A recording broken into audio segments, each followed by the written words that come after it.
Daily Words of God. In man's traditional conceptions, God's love is His grace, mercy, and sympathy for the weakness of man. Although these things are also the love of God, they are too one-sided and are not the primary means by which God makes man perfect. When some people have just begun to believe in God, it is because of illness. This illness is God's grace for you. Without it, you would not believe in God. And if you did not believe in God, then you wouldn't have come this far. And thus, even this grace is the love of God. In the time of belief in Jesus, people did much that was unbeloved by God because they did not understand the truth. Yet God has love and mercy, and He has brought man this far. And although man understands nothing, still God allows man to follow Him, and furthermore has led man to today. Is this not the love of God? That which is manifested in God's disposition is the love of God. This is absolutely right. When the building of the church reached its peak, God did the step of work of the service doers and cast man into the bottomless pit. The words of the time of the service doers were all curses: the curses of your flesh, the curses of your satanic, corrupt disposition, and the curses of the things of you that do not fulfill God's will.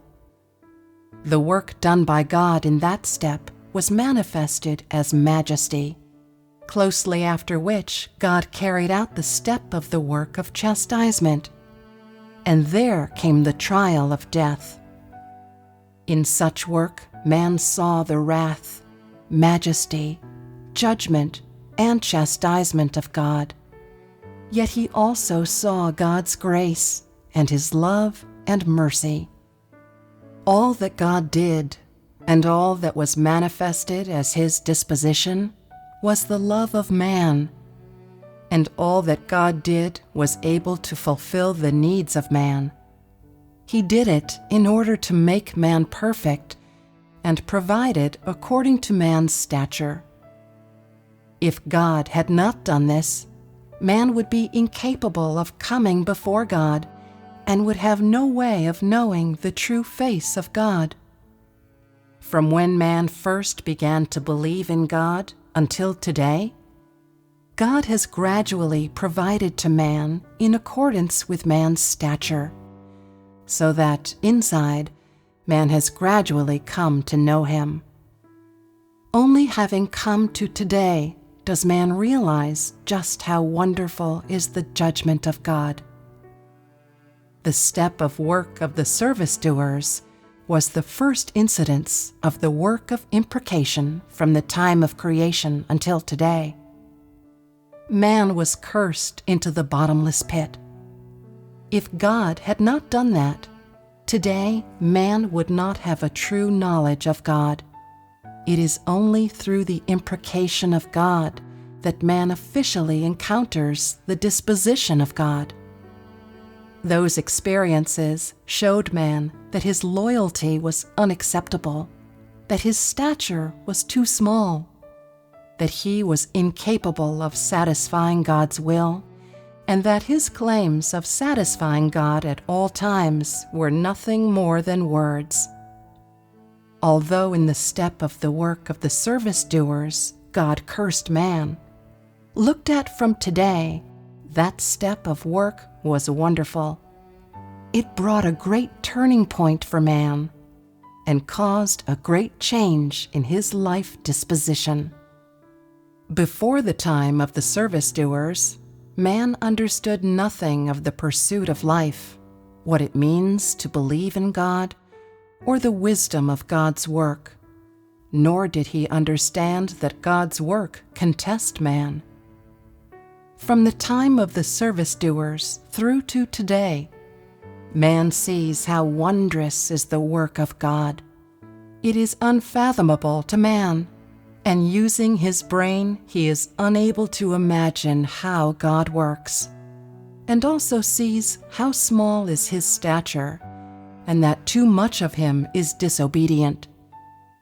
When God cursed man, it was in order to achieve an effect, and he did not put man to death. Although he cursed man, he did so through words, and his curses did not actually befall man. For what God cursed was the disobedience of man, and so the words of his curses also made man perfect. Whether God judges man or curses him, both make man perfect. Both are in order to make perfect that which is impure within man. Through this means, man was refined, and that which was lacking within man was made perfect through his words and work. Every step of God's work, whether it be harsh words or judgment or chastisement, makes man perfect and is absolutely appropriate. Never throughout the ages has God done work such as this. Today, he works within you so that you have appreciated his wisdom. Although you have suffered some pain within you, your hearts feel steadfast and at peace. It is your blessing to be able to enjoy this stage of the work of God. Regardless of what you are able to gain in the future, all that you see of God's work in you today is love. If man does not experience God's judgment and refinement, his actions and fervor will always be on the outside, and his disposition will always remain unchanged. Does this count as having been gained by God? Today, although there is still much within man that is arrogant and conceited, man's disposition is much more stable than before. God's dealing of you is in order to save you, and although you may feel some pain at the time, the day will come when there occurs a change in your disposition. At that time, you will look back and see how wise the work of God is, and that will be when you are able to truly understand God's will. Today, there are some people who say they understand God's will, but that is none too realistic. They are talking nonsense, because at present they have yet to understand whether the will of God is to save man or curse man. Perhaps you cannot see it clearly now, but the day will come when you see that the day of God's glorification has arrived. You will see how meaningful it is to love God, making you come to know the human life and making your flesh live in the world of loving God. Your spirit will be set free.